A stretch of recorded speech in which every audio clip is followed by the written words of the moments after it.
Hello, my name is Parker Kenton. I'm a sophomore at UNK this year, and I'm studying elementary education K through 6 with a coaching endorsement.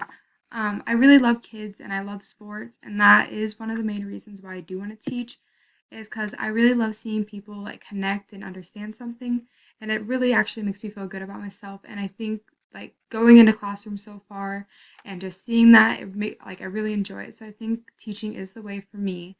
I'm from Gibbon, Nebraska, which is about 15 miles east of Kearney, and I come from a long line of educators, as the majority of my like close family and extended family is teachers.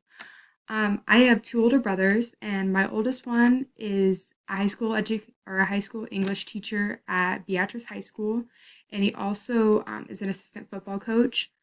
My second oldest brother just graduated from UNK last spring with a degree in elementary education K through 6 and a coaching endorsement.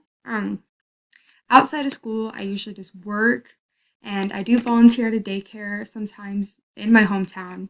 I also do help coach volleyball in Gibbon when I have my free time. And that's just a little bit about me.